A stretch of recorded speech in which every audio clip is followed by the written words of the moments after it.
Hey guys, CG Inferno here today, and today's video will be talking about Eiyuden Chronicles 100 Heroes and whether or not you should play it or not. So this review is going to be a bit more free flow, more for the most part. I don't think I really need to write a script for this. It would be nice. I do have like some bullet points here and there, but I think free flow is just like my way to go for some of these reviews. So yeah, let's just jump right into it then. So first off, I'm going to talk about the story a bit. So the story for 100 Heroes essentially puts you in the shoes of a protagonist named Noah, Sane, and Marissa. Now, for the most part, I would say it's more or less a fact, is that Noah is the main protagonist. And while you do play Sane and Marissa here and there, for the most part, Noah will be like your go-to guy for the story. So yeah, when they did say, oh, you'll be playing as like three protagonists and all that, it's kind of true, but at the same time, kind of false as well. Their stories were pretty decent for the most part. Obviously, it all comes into like one big conclusion in the end, but I felt they could have fleshed them out a bit more, especially like Marissa, because she came like, I wouldn't say late into the game, but it was like definitely like halfway through the game where she came through. So yeah, and that part, it could have been a bit better, but it's nothing too serious in the end. Story length itself was about, I would say for me, well, my final time was like 55 hours, and that's because I was trying to do everything. But if you know where to go and stuff, obviously there's like even guides to like recruit all the heroes now and everything, so that just makes it 10 times easier. Then you can easily cut it down to like 35 hours more or less. It's nothing too long. Obviously, if you want to go for like 100%, that's where all the hours are going to go into, because some of the mini games that you come across do take up a lot of time. You've got one that is essentially Beyblade and Pokemon mixed together to an extent, which I kind of found funny to an extent. Like, I was like, wow, they actually done something like that. That one can take up a bit of time. The cooking one can also take up a bit of time as well. And yeah, just finding other heroes as well, it can also take up a bit of time, because some of them have like their own side quests and stuff that you need to go and explore certain areas and stuff. Now, when it comes to like recruiting the heroes as well, for the most part, I found the majority of them easily. Obviously, some of them I just found by chance as well. Others, not so much. Like, I literally had to go and just talk to like random NPCs and stuff. Sometimes it will trigger a cutscene and be like, okay, yeah, okay, that's where a hero is then. Other times, you need to talk to people that are in your town that you're building up and everything as well, which I'll talk about later on as well. So yeah, the game kind of expects you to just go out and explore everything for the most part, including fishing as well. That one, there was one particular hero, well, not even hero, but someone they need to recruit, and he wanted a certain fish, and for the life of me, I could not find where this fish was until I was randomly just scouring one of the regions where he was, and then oh, there was like another fishing point there, and I was like, my god, how did I even miss this? So I think in that regard, they could have made it a bit more better to like see like where these fishing points are. Some of them you can easily see because they obviously have like the ledge, but this one had like no fishing ledge or anything to it. So yeah, you wouldn't really expect it to be there. Obviously, if you're like super focused and you can actually just like see the fish in the water and be like, okay, there's a fishing point there, really. But yeah, there are like, what's it, 120 heroes to get, and I think you can actually get locked out of 2 of them, honestly, if you don't do them by like a certain time. Now, one of them I have not gone back and checked, but essentially when I wanted to go and do it, I was like more or less at the end of the game, I couldn't go and talk to the character to like trigger the quest for it. And the other one, you need to collect all the other heroes first before she appears. So yeah, supposedly from what the guy said, you needed to do it before like a certain part of the game, which I guess honestly, I think that's kind of shitty in a sense, but here we are. That's what they designed. For all it could be wrong. It's early days, but we'll see what happens. Now, as for like the antagonists and stuff, I thought they done them quite well. Obviously, from what I played, I think it sets up a sequel to an extent, because some of the antagonists that you don't see them again. Obviously, they're not like dead or anything. They've just like ran away, so they could probably be like in the next game like the main antagonists and stuff as well. But for the most part, I thought they've done them quite well. I thought the voice acting for them was done quite well as well, especially Duke's Aldrich, whoever his VA was. You know, I would say kudos to him. He actually done a great job for it. So I would say one of the antagonists, I felt they just put them in here for whatever reason. It didn't really, I wouldn't say it didn't fit the story. I just feel that they just didn't give it enough build up for the most part. But maybe that's just me, honestly. But yeah, in terms of story, I don't want to like spoil it too much, but I thought they done like the whole war thing quite well for the most part. So yeah, I was actually pleasantly surprised by that. Now, in terms of gameplay, 100 Heroes is a turn-based game, which is honestly quite refreshing to an extent. You know, I know most games are all trying to go action and stuff as well, but you know, turn-based is there for a reason, and there is like a huge fan base for it as well. I enjoyed it for the most part. It's actually nice that we have like an auto battle function as well, which I know kind of sounds silly, but it's coming to like gacha terms in this sense. But I think honestly, when you're like exploring the world and stuff, you're just facing like weaker mobs. It's kind of needed. Now, obviously, you can set each character to do certain action stuff for auto battles, so they're just not burning through your MP and stuff and everything. Because that's another thing I need to talk about. For the most part, I didn't really change too much. Obviously, I changed it with some characters because they were just using moves that were not needed, and like the MP was just depleting so fast after time. But in terms of the turn-based, yeah, it was actually quite nice. Now, in terms of difficulty, you have normal and hard. So when you do start the game, you actually get an option to choose which difficulty you want. If you press no, then it allows you to select hard mode. Obviously I think maybe they should just have the thing to say normal, hard, or whatever. Now obviously there are some modifiers as well to say like limit your XP gain and all that stuff with your money and some other stuff as well. So if you want even more of a challenge, you can do that. However, what I noticed from playing on the game, normal and hard is like no difference whatsoever. Like I actually had to double check and I'm like, am I actually playing like on normal? Or even when I've done another playthrough, I was like, am I playing on hard? Because literally they say, oh, enemy AI are better and they're a bit more tankier, but for the most part I was doing like the same amount of damage I was doing like on my normal playthrough, and I still beat the boss within like more or less the same time, or even like faster sometimes. So I did read that they are going to do a patch for that. So maybe that's just like an early access / beta thing that they just forgot to like do or whatever. So we'll see when that time comes. But yeah, I wouldn't really say there's any difference between them. So selecting whichever one should be more than enough. Even when I'm playing on normal, I found some of the enemies to like almost like one tap some of my team members, which is another thing I need to talk about. I think the balance in the game seems to be all over the place. Now, for the most part, at the start of the game is pretty good.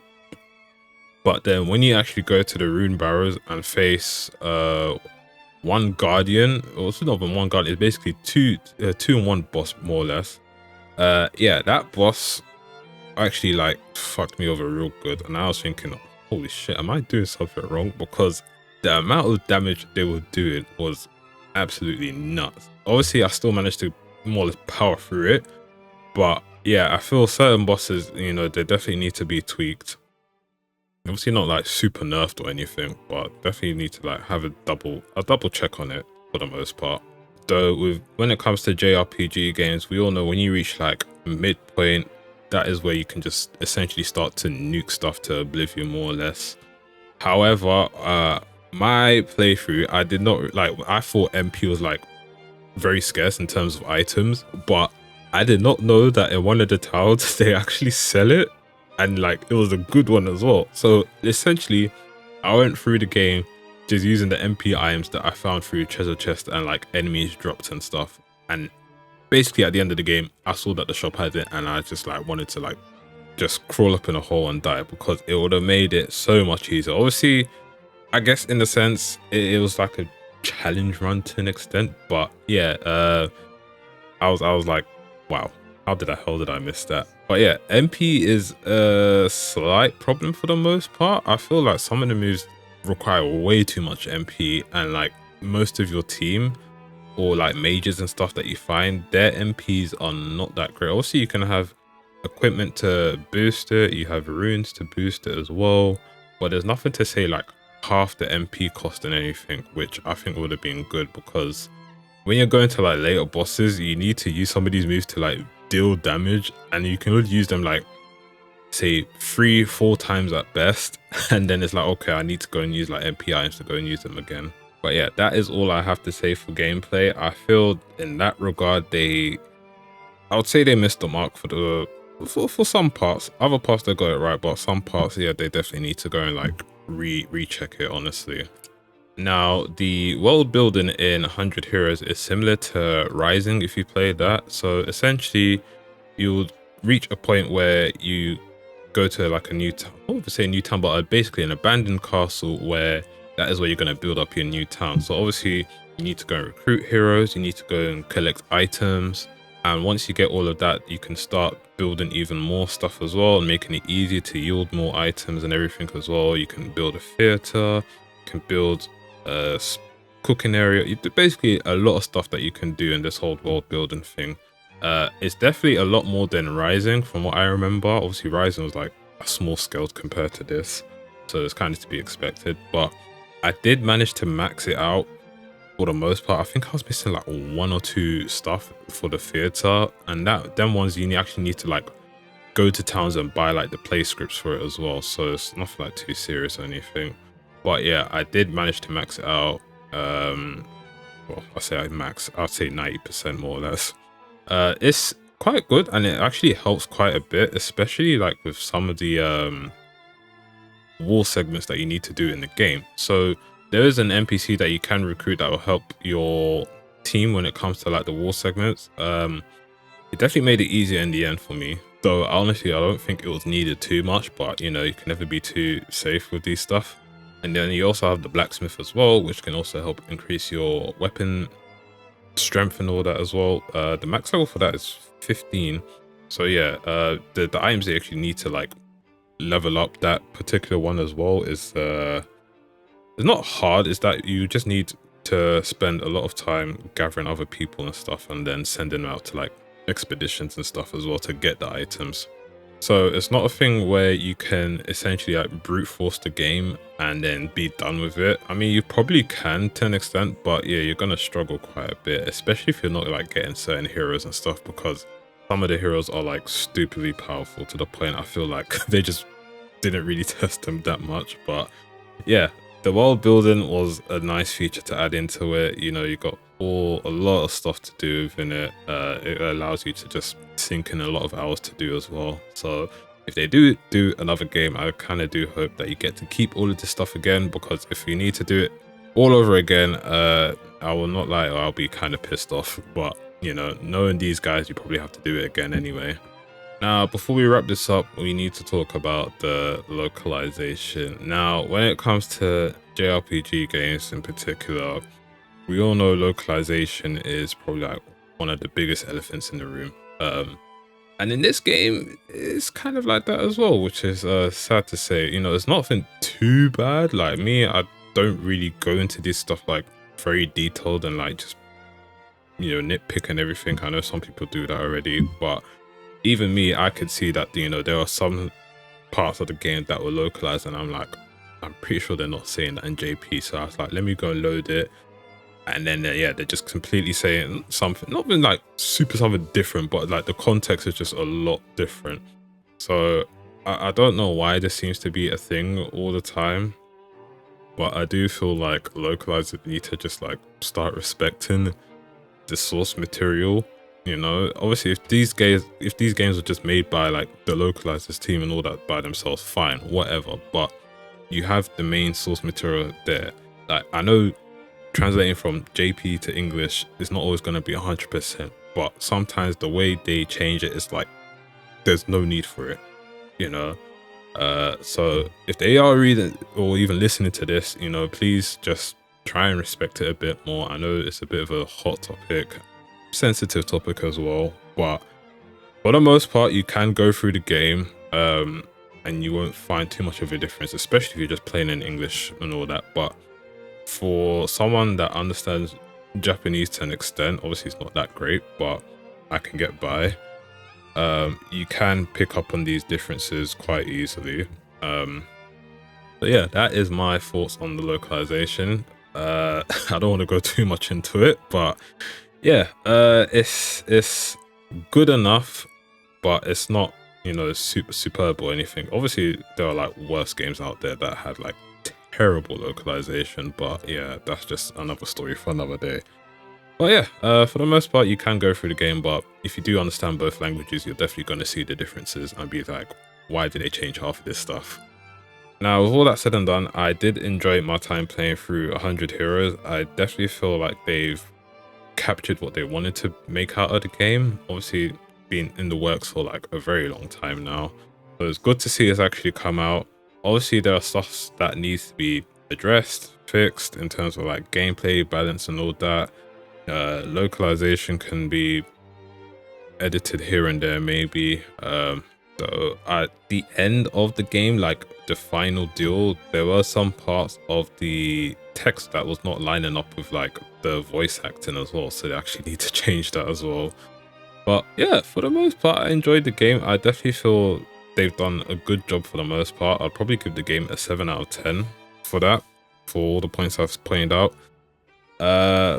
It definitely does set up for a sequel to an extent. How they will handle it, we do not know. Obviously, they did announce that they kind of do want to do a sequel for it. So we will just have to wait and see. Obviously, the game is on Game Pass as well. So, you know, people that are, you know, a bit tight on money or a bit 50-50 on the game, you know, you can just grab Game Pass and play it and then call it a day. But yeah, I think it's worth the money, especially if you're a JRPG fan. But I know some people are going to be a bit iffy on certain stuff on the game and everything. So if that is you guys, I'll probably just say, you know, grab it on Game Pass or wait for a sale. But if you don't really care for that stuff, you just want a good story, good world building, hundreds of characters to play from, then I would easily say go and pick this game up. So yeah, I do hope you guys enjoyed this review slash talk more or less. If you got any questions about the game, do let me know down in the comments or on Twitter, or X I should call it now. But yeah, that is me done for the video. I hope you guys enjoyed and I'll see you guys next time.